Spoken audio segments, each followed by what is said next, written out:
Well, we're joined right now in the Yahoo Esports studio by Doublelift, who today is making an announcement about next year. Doublelift, do you want to talk a little bit about what's happening? Yeah, so there's been a lot of speculation and stuff about what my plans are for the year. Am I going to keep playing? Am I going to retire? And I have decided to take a break from being a pro just for the spring split. I don't want to stop pursuing my dreams, like chasing that big goal, but I do need a break for my mental and physical health, and also for my livelihood in the future. So yeah, it's actually really nice that I'm pretty certain, I'm like 99% certain that I want to continue to be a pro player, but I'll just be coming back in the summer. So what really determined this? Was this like a financial thing? Because obviously a lot of people speculated that TSM players lost a lot of money this year by playing or by scrimming so much instead of streaming. Oh yeah, we lost a ton of money as players, but that was never really the big issue for me anyways. But money is definitely a big part of it.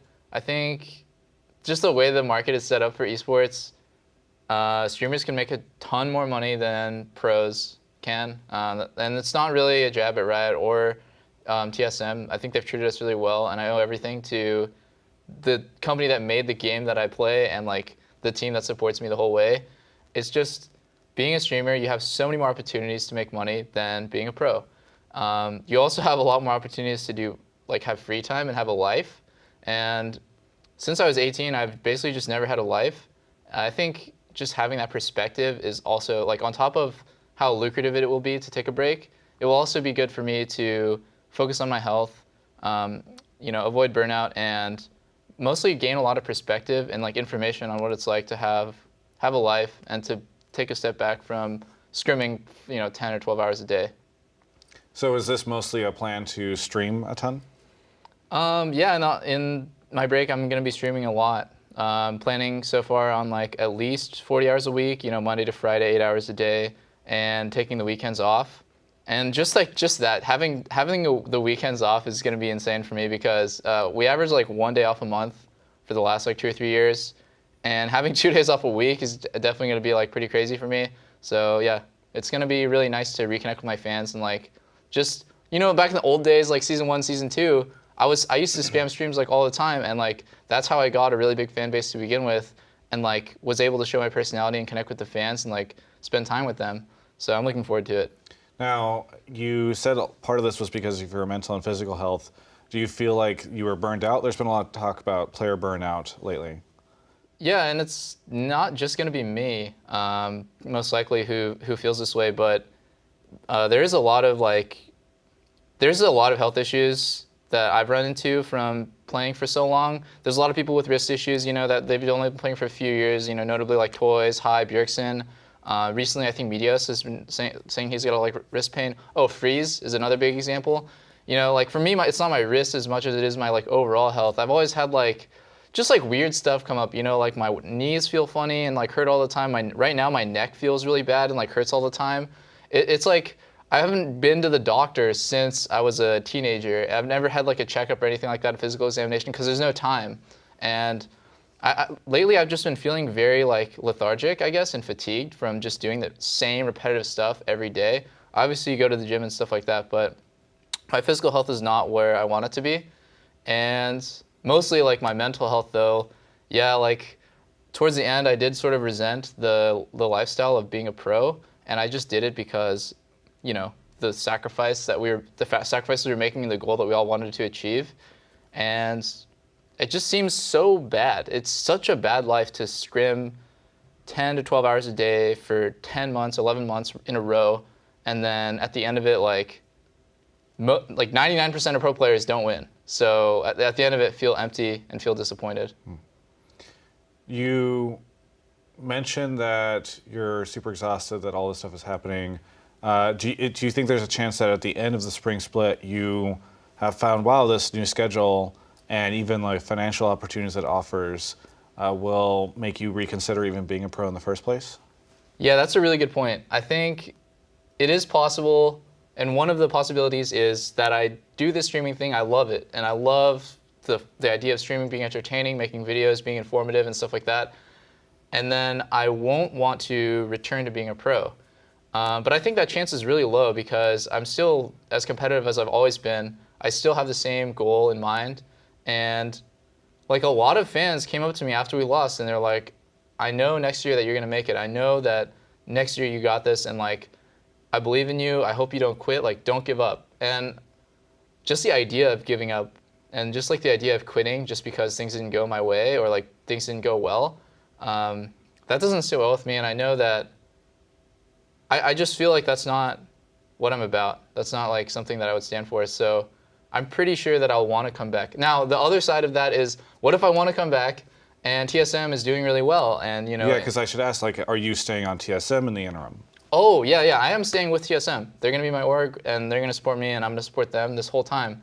And I'm really grateful to be a part of it. But while, like, in this interim, the string split's going to happen, and I'm sure, like, some other small tournaments and stuff like that. So they will be finding another AD carry. And I will be, if when I do come back for summer, I'm going to be fighting for the spot.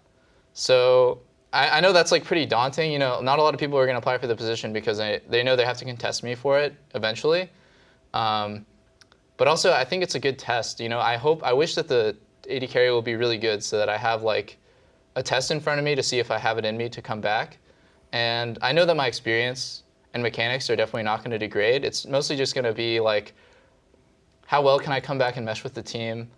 Maybe like playing solo queue all day will have like a problem with my mechanics and degrade them a little bit, but like, yeah, there's definitely some logistical stuff around that. I feel like I'm like a little bit scared that I'm not going to come back and like be good enough, but I'm also looking forward to the challenge. Yeah. I mean, what do you think there's a chance that, all right, given that you said it'll be hard and not a lot of AD carries will be excited about the opportunity of having to compete against you, is there a chance where they struggle to find an AD carry or TSM suffers without you in the spring split and things start to look dire for TSM? Would you still continue to stream, or is there any chance that you would be able to step up and help them out? Oh, if the team really needs me, I'm more than happy to come back a little bit earlier, and it would make me feel really like, not important is the wrong word, but it would make me feel really good to come back into a team that's like struggling really hard because I couldn't find the right AD carry, and I'm still going to take like a pretty lengthy break, but maybe like you know, when playoffs comes, if they really like, if things are looking really bad for them, I'd be fine with coming back and helping out the org. You know, I'm not going to like sit back and stream from the cushiness of like my new life and like just let my teammates suffer. It's really good for me if TSM does well, and yeah, they know that I have their back, and I told them this already, that I would come back if things are looking really poor. Do you think there's a chance that, because you're not the only player that's been playing for so long and going through the scrim schedule that's so long and playing, you know, from January until October, do you think there's a chance that other players in the NALCS see what you're doing and decide to follow suit? Yeah, that's a really interesting point, because there will come a time when a lot of the popular players like me and Bjergsen and Sneaky and Afro and, you know, like all of the NALCS players that everyone loves to watch, they either get sick of the game, playing professionally, not sick of the game, but sick of playing professionally, and they go to streaming, or, you know, leagues at some point, I don't think it's going to last like 100 years. It's got to die at some point. So, yeah, the game dies and they go to streaming. And like, I think testing it out before, I think testing this life out, the streaming life and like non-competitive play life out before that happens is going to be really important for me to, you know, once again, like I said before, just to gain perspective and to see if like that's something that I would be interested in doing in the future. Because I think my career will be really long. And yeah, other players are probably going to think of this as well, or they're going to realize that like, yeah, maybe scrimming 12 hours a day for 10 months is like not a good life. Maybe I should take a break for a whole year. Maybe I should take a break for, you know, the same thing as me, the spring split, which is inconsequential in the grand scheme of things. And in my opinion, a gigantic waste of time for a pro. So I think, yeah, people might follow suit after seeing this. Maybe not, but it's just another like idea just out there, you know. I think I'm the first pro that's gonna really consider this, which is like intentionally coming back at a certain time, but like skipping the spring. Yeah. Is there, you know, as we're kind of getting to the end here, it's important for me to ask, is there a chance that you just don't come back? That this Worlds was your last chance? Because, what happens if, some star AD carry, some up and coming talent comes to TSM, your AD carry skills degrade because of solo queue and streaming, and you can't get your spot back on TSM, or the team is just doing perfect, and it would be crazy to mix up the roster. Yeah, like if the team is doing really well, and I don't want to mess with that mojo at all. And it would feel really bad to come into a team and end up like downgrading the team or hurting them when all I wanted to do was help. So there is a chance that after this, the team is doing super well. The AD carry like outperforms me in scrims and outperforms me, or is just like better than me, or I'm not good enough. Then it would suck to sort of fade into obscurity. Not fade into obscurity, but like fade back and like not have a real retirement, but just sort of like be forced into retirement as a result. There's also that weird thing where what if I like really, really love the life and I don't want to come back? Like I don't want to be a pro, which I think is also another small chance. Both these are really small chances.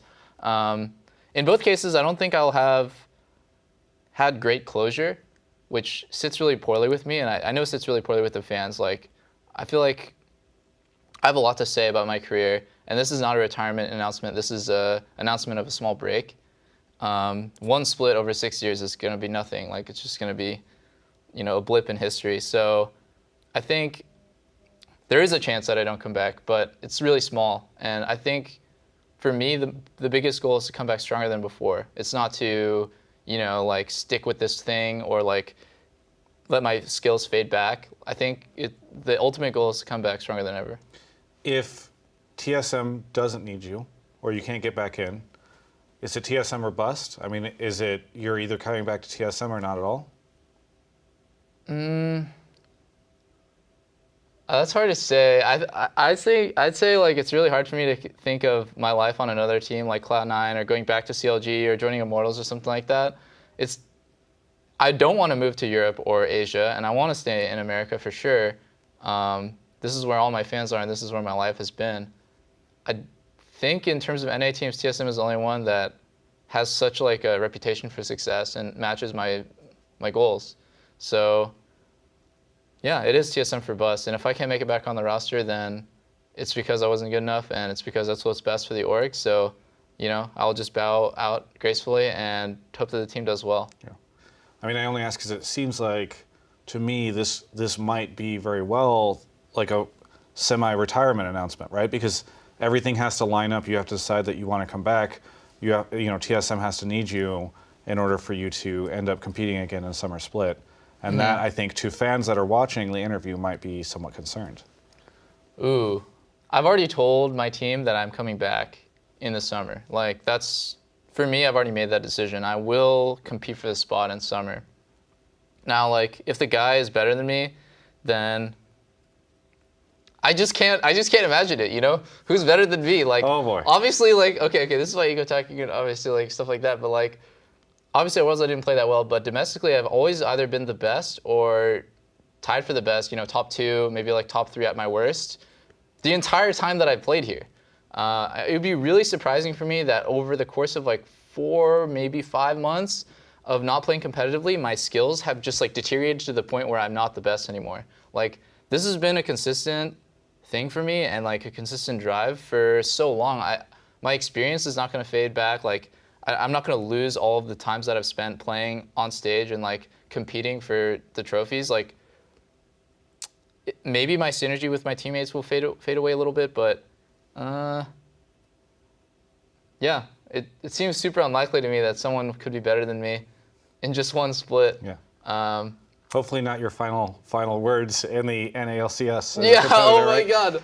It seems super unlikely. Who could be better than me? Who could be better than me? Doublelift's last words ever at the LCS. Dude, my story can't end with that awful performance at Worlds. Like, I know we won the summer split, and I know that we had like a really dominating regular season, and we were like the best NA team in a long time, but that's not how I want my story to end.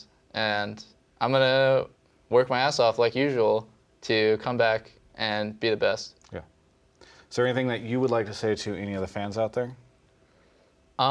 Just thanks for watching me, and thank you. Honestly, if it wasn't for the fans who had been messaging me and telling me in person, constantly like don't give up, just keep your head up, like don't give up on your dreams, then I would have most likely considered a full retirement. But because of you guys and because of all the support that I've had over my career, I feel pretty motivated to keep going. So thank you guys for your support, and I'll see you in the summer. Well, I'll see you on my stream, and then I'll see you at LCS in the summer. You want to plug that stream, by the way, since this is your new career for the next 6 months? Of course, dude. Twitch.tv, TSM Doublelift. There we Let's go. All right, so we'll be able to watch you play there. As your friend and as somebody who's followed the scene, I certainly hope we get to see you return to the NALCS sooner rather than later. So thank you so much for the interview. For everyone else, you can check out the rest of our coverage of all things esports here at Yahoo Esports.